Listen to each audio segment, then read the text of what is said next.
In this lecture, we're going to adapt an essay from Russell Roberts titled, Where Do Prices Come From?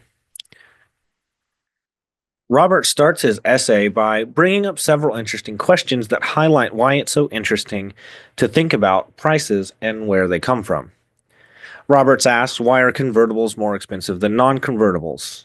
Why is it that scotch that's been aged for 21 years is more expensive than scotch that's only been aged for 10? Why are red peppers more expensive than green peppers? Why do Walmart employees earn less than the average worker in the United States? Why is gasoline more expensive in the summer than the winter? Why are roses more expensive on February 14th? And why isn't beer more expensive on Super Bowl Sunday? Roberts highlights that there's a certain order, there's a predictability to prices. Prices have this orderliness, but it needn't be that way. Prices could be random, they could be jumbled, they could be unpredictable, they could be unordered or disordered. It could be that they would be high one day and low the next. On some days, it could be that movie tickets could cost more than Oxford button down shirts or oranges more than a quart of milk. Yet you know from your own experience that these prices are relatively stable. These things are predictable, and you'd find it to be strange if one of these prices were to be different one week than it was the previous week. In fact, you might find yourself asking why if that were the case. So Roberts levies the question, what is the source of that order? Put another way, where do prices come from? The answer at first might seem obvious. Oh, the seller sets the price. But on a moment's reflection, you should quickly determine that that can't be the case. If you've ever tried to sell anything, you know it's not true that sellers set the price, that they unilaterally determine what the price would be. For example, if you're trying to sell something, you'll quickly find out if you choose a price too high, you won't sell it. If a price is too high, even enthusiastic buyers will opt for cheaper alternatives. A buyer might be willing to pay $500 for something, but might choose $300 comparable option if the added value of the higher priced item isn't worth $200.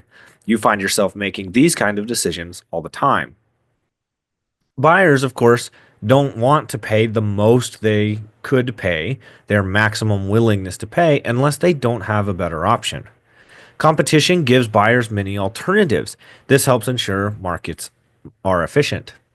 Sellers, on the other hand, also benefit from competitive pricing.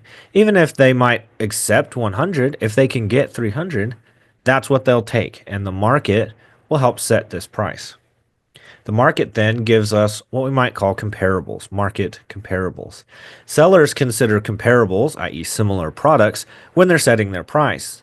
They know even if their product is different or better, higher quality, fancier, just more in demand, they're still going to be related to other products that are similar to theirs, and therefore the price has to be sort of in frame of reference to that. While attributes like size, quality, and just subjective appeal influence the product itself, it also determines what the comparables might be. In the end, this might seem a little circular. Prices then are interdependent. If a product's price is based on comparables, what determines the comparables price? They're also going to be determined on their comparables. Put another way, what holds market pricing together amidst this seeming circularity? The answer is that prices adjust to how much people want to buy with how much other people want to sell. If people want to buy more than they did before, prices rise. If people want to sell more than they did before, prices fall. This, of course, you might recognize as supply and demand. Buyers are competing with each other while sellers are competing with each other. The resulting prices emerge from this competition. That is to say, prices are emergent. Something is emergent if it arrives, if it comes about through the act of people's choices without being of their design. Other examples of this might be something like language. Nobody really sits down and designs a language, yet languages exist and have rules and an orderliness about them because it's reacting to people's choices. They introduce words, slang, ways of making phrases, etc. Supply and demand, of course, assumes you can talk about a good of a particular quality, but in the real world, goods have a unique mix of attributes. There are multiple prices for the same good. The price is an elusive thing. Even for the same good, we might see bargains, sales, or even mistakes in setting the price.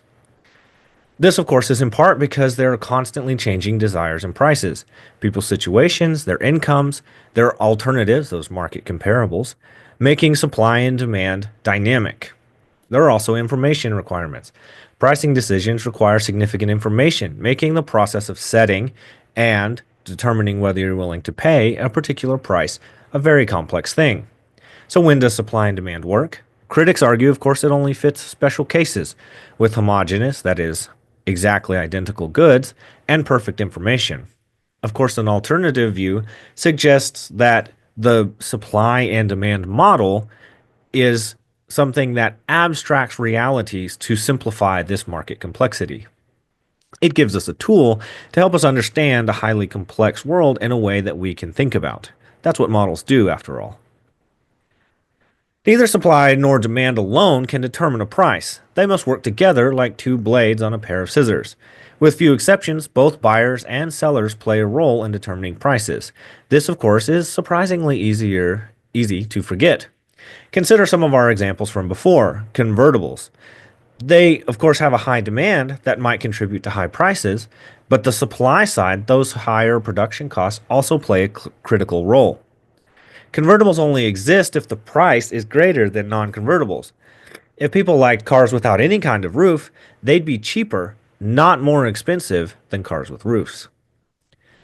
How about red versus green peppers? Red peppers cost more because they require more time to ripen, a delay that sellers compensate by charging a higher price. If it weren't that red peppers were more desired or desired enough to pay more than green peppers, we would just see green peppers all the time because they're more costly to produce. That delay in getting red peppers from green peppers is what increases the price. Thus, prices emerge from an interaction of both demand and supply, influenced by costs, preferences, and time considerations, among a myriad other things. This shows us that prices adjust. They're dynamic, not fixed. Supply and demand remind us that prices respond to market conditions. Consider for a moment a tax, a payroll tax. This might be structured to be split between the employer and the employee. If the tax is placed on the employers, they might bear the full burden, but then labor costs rise, reducing the demand for labor and ultimately lowering wages. Thus, you can see that supply and demand moving around adjust the price, and so we can see a dynamic adjustment in a market. This tax is going to affect both the buyers and the sellers. A buyer tax lowers the wage, and a seller tax raises the prices. Legislation alone can't then define who bears the cost. It can only levy the tax and allow supply and demand to adjust as the market takes this into account in a dynamic way and adjusts accordingly. This, of course, has real world implications. For example, in our payroll tax or a mandated benefit shift wage, you're going to get unintended outcomes. Taxing the wealthy, for example, can increase high skilled labor wages, offsetting some effects on inequality. Supply and demand then help us see things in a completely different way.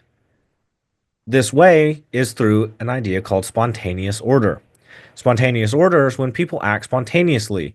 They do so with some kind of impulse, typically without forethought or concern for the consequences of their actions. Similarly, spontaneous orders feature neither planning nor intention and just emerge. They're self-generating and self-organizing. Nobel laureate James Buchanan put it this way: there's only one principle in economics that's worth stressing. Apart from this principle, there would be no basis for the general public support for economics as a legitimate discipline, no place for economics as an appropriate part of liberal education. I refer, of course, to the principle of the spontaneous order of the market. Supply and demand balance out. When demand increases, prices rise to match supply to demand. Prices adjust to ensure goods are available even when demand shifts. Economist Henry George highlights this. Notice that in non markets, when we see a shift in demand, we actually don't see more of the good in question. Consider if you have more hawks and they devour some chickens, or you have more seals devouring some salmon, the market doesn't replace those. There are simply fewer chickens and fewer salmon available. Markets, on the other hand, do something borderline magical. Somehow, more people who want both more chicken and more salmon lead to there being both more chickens and more salmon in the world, not less. Of course, the reason for this is that humans can increase supply through farming, controlled breeding, etc. Prices adjust to keep shelves from being empty. And in fact, your experience is probably that in a market, of course, we see examples in economies around the world where free markets are not allowed to work, and this isn't true. But in the free market, the flexibility allowing prices to adjust keeps the shelves full, stocked of things that people want to buy.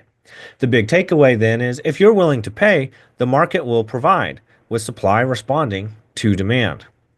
This, of course, is the benefit of the market system. It allows specialization and reliance on others for goods.